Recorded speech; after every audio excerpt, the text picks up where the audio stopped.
ಸರಸ್ವತಿಯ ಹೆಸರು ಕೇಳದವರಾರು? ಸರಸ್ವತಿಯ ಅನುಗ್ರಹಕ್ಕೆ ಪಾತ್ರರಾದವರೇ ಸಾರಸ್ವತರು. ಸರಸ್ವತಿ ಬ್ರಹ್ಮದೇವನ ಸೌಧದಲ್ಲಿ ಸರಸ್ವತಿಯ ಸಹಾಯದಿಂದಲೇ ಬ್ರಹ್ಮದೇವನು ಸೃಷ್ಟಿಕಾರ್ಯ ಕೈಗೊಳ್ಳುತ್ತಾನೆಂಬ ನಂಬಿಕೆಯಿದೆ.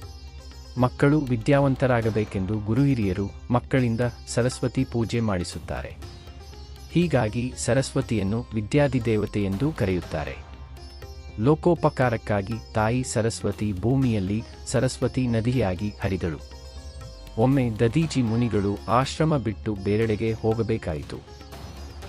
ಆದರೆ ತಾವು ಹೋಗುವಷ್ಟರಲ್ಲಿ ದೇವತೆಗಳು ತಮ್ಮಲ್ಲಿ ಇರಿಸಿದ್ದ ಆಯುಧಗಳನ್ನು ತೆಗೆದುಕೊಂಡು ಹೋಗಲು ಸಾಧ್ಯವಿರಲಿಲ್ಲ. ಹಾಗಾಗಿ ದದೀಚಿ ಮಹರ್ಷಿಗಳು ತಮ್ಮಲ್ಲಿದ್ದ ಆಯುಧಗಳನ್ನು ಕರಗಿಸಿ ತೀರ್ಥವನ್ನಾಗಿ ಮಾಡಿ ಕುಡಿದರು. ದಿನಗಳು ಉರುಳಿದಂತೆ ಒಮ್ಮೆ ಇಂದ್ರಾದಿ ದೇವತೆಗಳಿಗೆ ತಮ್ಮ ಆಯುಧಗಳು ಬೇಕಾದವು. ಅವರೆಲ್ಲರೂ ದದೀಚಿ ಮಹರ್ಷಿಗಳ ಆಶ್ರಮಕ್ಕೆ ಬಂದರು. ಮಹರ್ಷಿಗಳು ಅಲ್ಲಿರಲಿಲ್ಲ. ವಿಚಾರಿಸಿದಾಗ ಅವರಲ್ಲಿಗೆ ಹೋಗಬಹುದೆಂದು ತಿಳಿಯಿತು. ಮುನಿಗಳನ್ನು ಹೋಗಿ ಭೇಟಿಯಾದರು. ತಮ್ಮ ಆಯುಧಗಳನ್ನು ಹಿಂದಿರುಗಿಸಬೇಕೆಂದು ವಿನಂತಿಸಿದರು. ದದೀಚಿ ಮಹರ್ಷಿಗಳು ದೇವೇಂದ್ರನಲ್ಲಿ, ಇಂದ್ರದೇವ, ನಿಮ್ಮ ಆಯುಧಗಳನ್ನೆಲ್ಲ ಕರಗಿಸಿ ಕುಡಿದಿರುವೆ. ಅವುಗಳು ಮೂಳೆಗಳಲ್ಲಿ ಸೇರಿಕೊಂಡಿವೆ. ನಾನು ಸಾಯುವವರೆಗೂ ಆಯುಧಗಳು ನಿಮಗೆ ಸಿಗುವ ಹಾಗಿಲ್ಲ.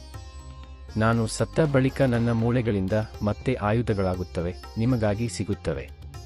ಅಲ್ಲಿಯವರೆಗೆ ನೀವು ಕಾಯಬೇಕಾಗುತ್ತದೆ ಎಂದರು. ಇಂದ್ರನಿಗೆ ನಿರಾಸೆಯಾಯಿತು, ಅಸಮಾಧಾನವೂ ಆಯಿತು. ಅವನಿಗೆ ಆಯುಧಗಳು ಬೇಕೇ ಬೇಕಾಗಿದ್ದವು. ಇತರ ದೇವತೆಗಳು ಒತ್ತಾಯ ಮಾಡತೊಡಗಿದರು.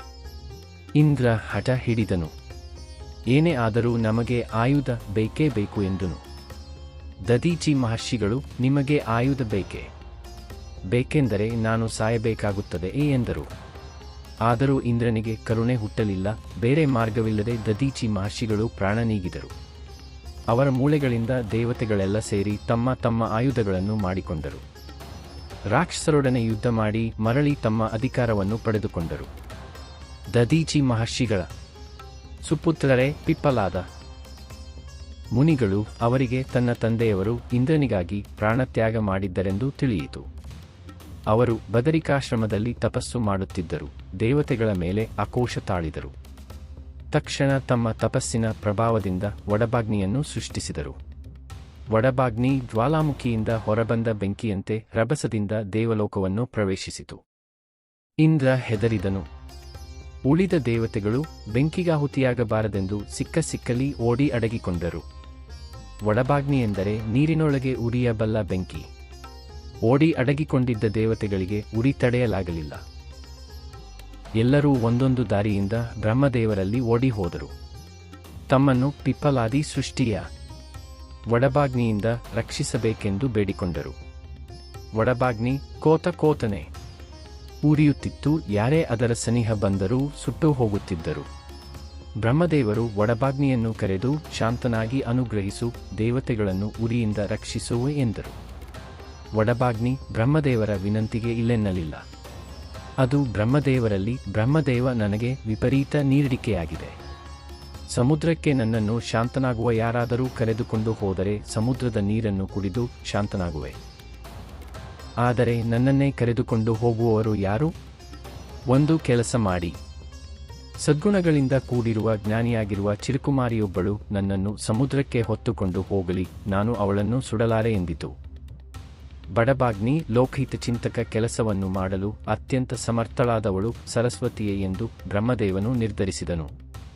ಬ್ರಹ್ಮದೇವನೊಡನೆ ಅಲ್ಲಿ ಸೇರಿದ ದೇವತೆಗಳೆಲ್ಲರೂ ಉದ್ವಿಗ್ನರಾಗಿ ವಾಗ್ದೇವಿ ಸರಸ್ವತಿಯನ್ನು ಸ್ತುತಿಸಿ ಬೇಡಿಕೊಂಡರು.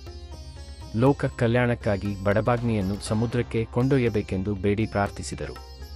ಸರಸ್ವತಿ ದೇವತೆಗಳ ಪ್ರಾರ್ಥನೆ ಒಪ್ಪಿದಳು. ಆದರೆ ಭೂಮಿಯಲ್ಲಿ ನಾನು ಕಾಲೂರಿಕೊಂಡಾಗ ದೇವತೆಗಳು ನನ್ನನ್ನು ಆಕ್ರಮಿಸಿ ಕುಮಾರಿಕಾ ಪ್ರಭಂಜನ ಮಾಡದಂತೆ ನೀನೊಂದು ಮಾಡಬೇಕೆಂದು ಬ್ರಹ್ಮದೇವನನ್ನು ಕೇಳಿದಳು. ಬ್ರಹ್ಮದೇವನಾಗ, ಸರಸ್ವತಿ, ನಿನ್ನ ಚಿಂತೆಯು ಸಕಾರಣವಾದುದೇ, ಯೋಚಿಸಬೇಡ. ನೀನು ಭೂಲೋಕದಲ್ಲಿ ನದಿಯಾಗಿ ಪ್ರವಹಿಸು, ಆಗ ಅಗ್ನಿಯು ತಾನೇ ಕಡಿಮೆಗಾಗುತ್ತದೆ. ಒಂದು ವೇಳೆ ಮನುಷ್ಯರು ಯಾರಾದರೂ ನೀರು ಗುಪ್ತಗಾಮಿನಿಯಾಗುವಂತೆ ವರ ನೀಡುವೆ ಎಂದನು. ಬ್ರಹ್ಮದೇವನ ಮಾತಿನಂತೆ ಸರಸ್ವತಿ ನದಿಯಾಗಿ ಹರಿದಳು. ಋಷಿ ಮುನಿಗಳೆಲ್ಲರೂ ಸರಸ್ವತಿ ನದಿಯನ್ನು ಸ್ತುತಿಸಿ ಹಾಡಿದರು. ದೇವತೆಗಳು ಜಯಘೋಷ ಮಾಡಿದರು. ಸರಸ್ವತಿ ನದಿಯಾಗಿ ಹರಿದು ಗಂಗಾ ಯಮುನೆಯರೊಡನೆ ತ್ರಿವೇಣಿ ಸಂಗಮದಲ್ಲಿ ಕೂಡಿಕೊಂಡಳು. ಅಲ್ಲಿಯೇ ಸಮುದ್ರದಲ್ಲಿ ಬಡಬಾಗ್ನಿಯನ್ನು ಸೇರಿಸಿದಳು. ಗಂಗೆ ಯಮುನೆಯರೊಂದಿಗೆ ಕೂಡಿಕೊಂಡಳು. 5 ಸಮುದ್ರವನ್ನು ಸೇರಿದ ನಂತರ ಸಮುದ್ರದ ಗರ್ಭದಲ್ಲಿ ಅಡಗಿತು. ಆನಂತರ ಸಮುದ್ರದ ಗರ್ಭದಲ್ಲಿರುವ ಅಗ್ನಿಯನ್ನು ಬಡಬಾಗ್ನಿಯೆಂದೇ ಕರೆಯತೊಡಗಿದರು. ಕಲಿಯುಗದಲ್ಲಿ ದುಷ್ಟರ ದೌರ್ಜನ್ಯ ಮಿತಿ ಮೀರಿ ಹೋಗುವುದರಿಂದ ತಾಯಿ ಸರಸ್ವತಿ ಭೂಮಿಯ ಮೇಲೆ ಕಾಣಿಸದ ಗುಪ್ತಗಾಮಿನಿಯಾಗಿ ಹರಿಯುತ್ತಾಳೆ ಎಂಬ ನಂಬಿಕೆ ನಮ್ಮಲ್ಲಿದೆ.